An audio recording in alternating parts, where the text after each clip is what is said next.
Salut à tous, on démarre cette revue de presse avec une véritable bombe lâchée en Premier League, et c'est un gros coup réalisé par Fulham. Le club londonien a officiellement annoncé le recrutement d'Oscar Bobb en provenance de Manchester City pour un montant estimé à 27 millions de livres sterling. Une information confirmée directement par Fulham FC, ce qui ne laisse aucune place au doute. À seulement 21 ans, Oscar Bobb est considéré comme l'un des jeunes talents les plus prometteurs du football norvégien. Formé à Manchester City, il a impressionné Pep Guardiola par sa technique, sa créativité et sa capacité à jouer entre les lignes, même si la concurrence féroce chez les Citizens limitait son temps de jeu. Fulham a flairé le bon coup. Le club mise clairement sur un joueur capable d'apporter de la percussion, de la vitesse et de l'imprévisibilité sur les ailes, ou dans un rôle plus axial. Bobb portera le numéro 14, un signe fort montrant que Fulham compte lui donner un rôle important dès cette saison.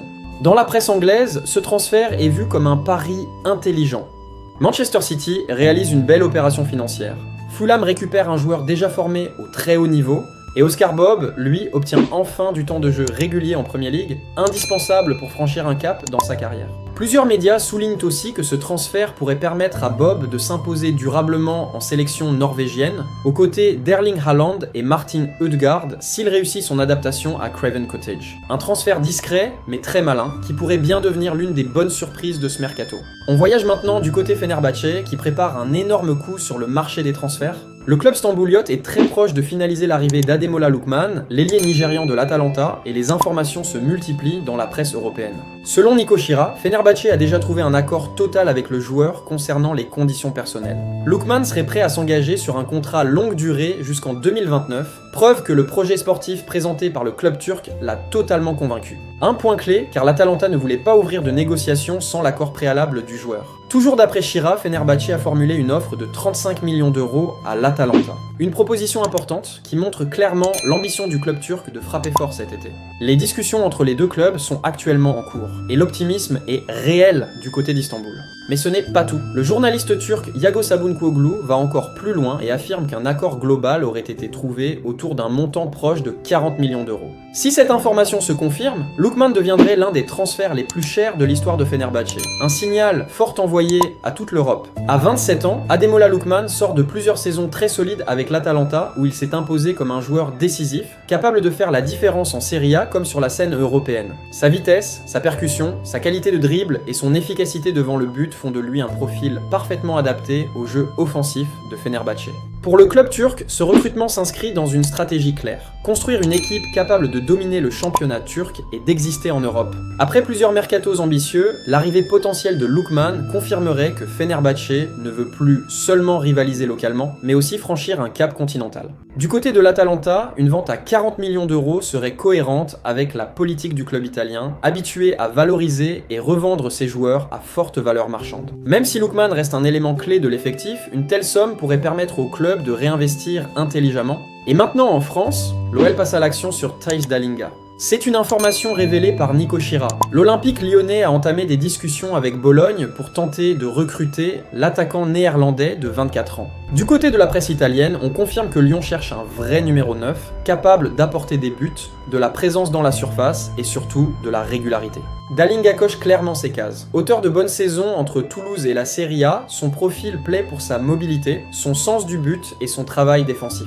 En France, plusieurs médias expliquent que ce dossier s'inscrit dans la volonté de l'OL de se renforcer offensivement sans exploser le budget. Dallinga est vu comme une option plus accessible que certains gros noms du marché, avec un potentiel encore exploitable. À Bologne, le joueur n'est pas considéré comme intransférable. Le club italien est ouvert à une discussion, surtout si Lyon arrive avec une offre structurée, que ce soit un transfert sec ou une formule avec bonus. Sportivement, Dallinga pourrait être une vraie solution pour Lyon. Capable de jouer seul en pointe, mais aussi de combiner, il correspond au jeu dynamique que veut installer le staff lyonnais.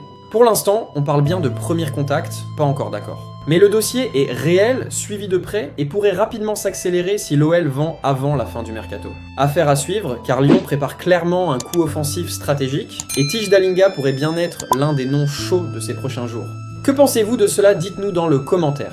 Et du côté Manchester United, Manchester United prépare un coup XXL sur le marché des transferts, et le nom qui affole la presse anglaise aujourd'hui, c'est Raphaël Léão. Selon le Daily Mail, les Red Devils envisagent très sérieusement de passer à l'action pour l'allié portugais de l'AC Milan, l'un des joueurs les plus explosifs d'Europe. À 25 ans, Raphaël Léão est devenu le visage du Milan. Vitesse supersonique, puissance, percussion, capacité à faire des différences seul. Le Portugais coche toutes les cases du profil recherché par Manchester United pour dynamiser son secteur offensif. Un joueur capable de changer le cours d'un match en un éclair, exactement ce qui manque parfois aux Red Devils cette saison. Mais évidemment, ce dossier est loin d'être simple. Toujours selon la presse britannique, la valeur de Léão a littéralement explosé. On parle aujourd'hui d'un montant estimé entre 80 et 85 millions d'euros, voire plus si la concurrence s'en mêle. Un prix très élevé, mais qui reflète son statut de star en Serie A et en Ligue des Champions. De son côté, l'AC Milan n'a aucune intention de brader son joyau. Les dirigeants lombards travaillent activement sur une prolongation de contrat, avec un salaire revu à la hausse et des garanties sportives, afin de sécuriser l'avenir du joueur et renforcer leur position dans les négociations. Milan veut soit le garder, soit le vendre à un prix record. Pour Manchester United, ce possible transfert s'inscrit dans une refonte offensive plus large. Le club cherche un ailier capable d'apporter de la constance, de la créativité et du leadership offensif. Léão est vu comme un joueur prêt pour la Premier League, capable de s'imposer immédiatement dans un championnat très exigeant physiquement. Reste une question cruciale. Manchester United est-il prêt à investir autant ? Entre les contraintes financières, le fair play financier et les autres priorités du mercato, le dossier Léão pourrait devenir l'un des feuilletons les plus chauds de l'été. Une chose est sûre, si United passe à l'offensive, ce serait un message fort envoyé à l'Europe entière, et si Milan parvient à le prolonger, ce serait une victoire stratégique majeure pour les rossoneri. Et toujours en Angleterre, grosse alerte en Premier League et énorme coup dur pour Everton, Jack Grealish pourrait ne plus rejouer lors de la saison 2025-2026. Selon les informations relayées par la presse anglaise, l'international anglais souffre d'une fracture de fatigue au pied, une blessure sérieuse qui traîne depuis plusieurs semaines. Son entraîneur David Moyes a confirmé que l'option d'une opération est sérieusement envisagée, ce qui mettrait quasiment un terme à sa saison. Arrivé à Everton avec de grandes attentes, Grealish n'aura malheureusement jamais pu enchaîner. Cette blessure vient s'ajouter à une période déjà compliquée pour le joueur, entre pépins physiques répétés et manque de continuité. Pour les Toffees, c'est un vrai casse-tête. Perdre un joueur de ce calibre à ce moment de la saison, c'est un énorme coup dur sportivement, mais aussi financièrement. Du côté du club, aucune date de retour n'est pour l'instant annoncée, et la priorité serait clairement la santé du joueur sur le long terme. Une opération permettrait de régler définitivement le problème, mais impliquerait plusieurs mois d'indisponibilité. Sur le plan mercato, cette situation pourrait aussi tout changer. L'avenir de Jack Grealish à Everton est désormais flou, et certains médias évoquent déjà un possible départ ou un prêt à l'issue de la saison selon l'évolution de sa récupération. Une chose est sûre, c'est un énorme coup dur pour Everton et pour Jack Grealish, qui traverse l'une des périodes les plus compliquées de sa carrière. On suivra ce dossier de très près dans les prochains jours, car une décision médicale pourrait tomber rapidement. Que pensez-vous de cela? Dites-nous dans le commentaire. Et c'est tout pour aujourd'hui, n'oubliez pas de vous abonner et d'activer la cloche de notification pour ne rien rater de nos prochaines vidéos. Bye bye bye.